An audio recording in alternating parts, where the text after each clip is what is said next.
அனைவருக்கும் வணக்கம். அர்ச்சனா தன்னுடைய முதல் இன்டர்வியூ கொடுத்துருக்காங்க. விஜய் டிவி இன்ஸ்டாகிராம் பேஜில் பார்த்தீங்கன்னா ஒரு 14 நிமிஷம் லைவ் வந்தாங்க. பேசினது பூரா ஒரு பொய். அர்ச்சனா ஒரு ஃபேக், அர்ச்சனா ஒரு ட்ராமா, அர்ச்சனா ஒரு நாடகம். அந்த பேசம் தான் எப்பயுமே போடுங்கிற மாதிரி பார்த்தீங்கன்னா இங்கேயும் பல நாடகங்களை போட்டிருக்குது.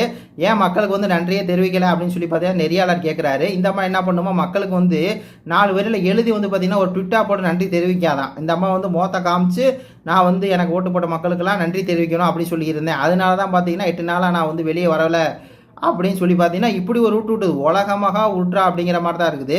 சரிம்மா, உங்கள் கையில் செல்ஃபோன் இருக்குது. அதில் நீங்கள் எப்படி இன்ஸ்டாகிராமில் ஏதோ கேனத்தனமாக கிறுக்குத்தனமாக ரீல்ஸ் போடுவீங்களா, அது மாதிரி ஒரு ரீல்ஸ் போட்டு மக்களுக்கு நன்றி தெரிவிச்சிருக்கலாமேன்னா தெரிவிக்கல. ஏன்னா இந்த வரலாற்று பிக் பாஸ் வரலாற்றுலேயே பார்த்தீங்கன்னா மக்களுக்கு நன்றி தெரிவிக்காத ஒரே நபர், அதாவது டைட்டில் வின் பண்ணி 8 நாள் ஆகி மக்களுக்கு நன்றி தெரிவிக்காத ஒரே நபர் யாருன்னா இந்த அர்ச்சனா தான்.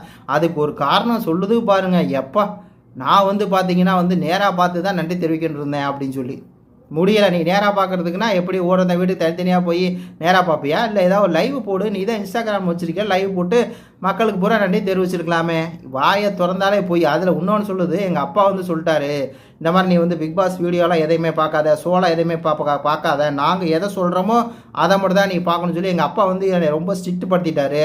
அவர் சொல்ல மீறி என்னால் நடக்க முடியல, என் ஃபேமிலி சொல்ல மீறி என்னால் நடக்க முடியல, அதனால் நான் எதையுமே பார்க்கல, பார்த்தா அப்படி இப்படி அப்படின்னு சொல்லி உருட்டுது. சரி, இதே அவங்க அப்பா சொல்லையா, நீ ஒரு சில உனக்கு கெட்ட பழக்கம்லாம் இருக்குல்ல, அதெல்லாம் உங்கள் அப்பா விடுன்னு சொல்லி உன்னை ஸ்ட்ரிக்டாக இருக்க விடலையா? அப்படி ஸ்ட்ரிக்டாக இருக்காருன்னு சொல்லியே ஆனால் நீ நடத்துகிற நாடகம் புரியலை மக்களே. இது ஸ்ட்ரிக்டாக இருக்காரு, அவங்க அப்பா ஸ்ட்ரிக்டாக இருக்காருங்குது, எதையுமே பார்க்கலங்குது. ஆனால் பார்த்தா அப்படி ஸ்ட்ரிக்டாக இருக்காரோட மக தான் நீ இந்த கெட்ட பழக்கத்தை வச்சுட்டு அலையிறியா, வாயில் இது பண்ணிட்டு புகையை விட்டுக்கிட்டு அலையிறியா அப்படின்னு சொல்லி தெரியல. எப்படி சொல்லுதுன்னு பாருங்கள். அந்த அளவுக்கு பண்ணிட்டு இன்றைக்கி மக்களுக்கு நன்றி சொல்ல முடியலையா? அவங்க அப்பா ஸ்ட்ரிக்டாக இருந்துட்டாராம், அப்படியெல்லாம் உருட்டுது. என்னத்த சொல்கிறது, 14 நிமிஷம் பார்த்தீங்கன்னா அப்படியே, அதாவது சுத்தமான ஒரு ஃபேக் அப்படின்னா அர்ச்சனா தான். ஏன்னா அந்த 14 நிமிஷம் பேசுது. உங்களுக்கு ஸ்ட்ராங் கண்டஸ்டன்ட் யாருங்கும்போது பார்த்தீங்கன்னா பிரதீப்பும் மாயாவும் தான் ஸ்ட்ராங் கண்டஸ்டன்ட் சொல்லுது. இதெல்லாம் பார்த்தீங்கன்னா எப்படி இருக்குது.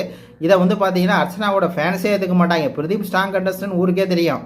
ஆனால் மாயா ஸ்ட்ராங் கண்டஸ்டன்ட் சொல்லுது, இது சொல்லுது. ஆனால் மாயாவோட ஃபேன்ஸ் என்ன சொல்கிறாங்க, இதுக்கு மாயா ஸ்ட்ராங் கண்டஸ்டண்டா? ஓகே, மாயா ஃபேன்ஸ் என்ன சொல்கிறாங்க, இப்போ அது 4 வாரத்துலேயே வெளியே இருக்க ஆளுங்கிறாங்க. அப்போ தெரியலையா, ஃபேக், ஒன்றா நம்பர் ஃபேக்குங்க.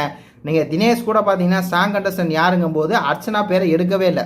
அர்ச்சனாவே மெயினாக ஸ்ட்ராங் கண்டஸ்டன்ட்டே கிடையாது. இந்த வீட்டில் ஸ்ட்ராங் கண்டஸ்டன்ட் அப்படின்னா மாயா, அதுக்கப்புறம் மாயா, விசித்ரா, அதுக்கப்புறம் பிரதீப், இந்த மாதிரி தான் தினேஷே சொல்லியிருப்பார்.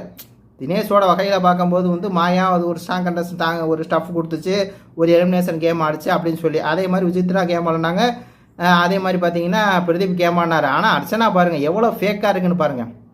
அவருக்கு ஸ்ட்ராங் பிளேயர்னால் மாயா மட்டும்தானே. மாயாவும் பிரதீப் வெளியே போயிட்டார், இந்த மாதிரி உள்ளே போகும்போது அப்போ மாயா மட்டும் தான் ஸ்ட்ராங் பிளேயர். அதெல்லாம் ஏற்றுக்கிற மாதிரியா இருக்குது. இதெல்லாம் பார்த்தீங்கன்னா ஒன்றுத்துக்கு லாய்க்கு இல்லாத ஒரு துரோகி, அதான் பச்சை துரோகம் பண்ணக்கூடிய ஒரு ஆள்னா யாருன்னா இதுதான், முதுகில் குத்தக்கூடிய ஒரு நபர் அப்படிங்கிறது அப்பட்டமாக தெரிஞ்சு. இது அந்த வீட்டில் இருக்கிறது காரணம் விசித்ரா தான். ஆனால் விசித்ரா பேர எங்கேயுமே சொல்ல, விசித்ராக்கு நன்றியோ எதுவுமே சொல்ல. அது என்ன சொல்லுது, உங்களுக்கு பிடிச்ச கண்டஸ்டன்ட் யாருன்னா தினேஷா? ஐயோ, அர்ச்சனாவோட டோட்டல் ஃபேக்னஸ் வெளியே வந்துருச்சு. பிடிச்ச கண்டஸ்டன்ட் தினேஷ். இதெல்லாம் எங்கெங்க போய் சொல்லுவீங்க, எந்த இதை போய் முட்டிக்கிட்டு அழுவீங்க? மாயான்னு சொல்லியிருந்தா கூட ஒத்துக்கலாம். நீ மாயாவோட தான் இது பண்ணிருந்தேன். தினேஷ் தான் உன்னை கடைசி 2 வாரம் திட்டிகிட்டு இருந்தாரு. நீ தினேஷ் என்னென்ன சொன்ன, இவர் பார்த்தீங்கன்னா ஒரு மாதிரி பேசுகிறாரு, ஒரு மாதிரி வைக்கிறாரு, என்னை அட்டாக் பண்ணுற மாதிரியே பேசுகிறாரு, குத்தி பேசுகிறாரு அப்படி சொல்லி நீ தானே சொன்ன. விசித்ரா போனதுக்கப்புறம் என்னைய பிடிச்சிட்டான்னு சொன்னியே. அர்ச்சனா, நீயா அப்படி பேசுகிற, உனக்கு பிடிச்ச கண்டஸ்டன் தினேஷ்னு சொல்லி தெரியுதுங்களா? அர்ச்சனா வாயை திறந்தாலே பொய் புறாடு புத்தலாட்டங்கிறதுக்கு இந்த ஒரு இன்டர்வியூலே தெரிஞ்சுக்கலாம். இது பற்றி கருத்துக்களை சொல்லுங்கள். நன்றி, வணக்கம்.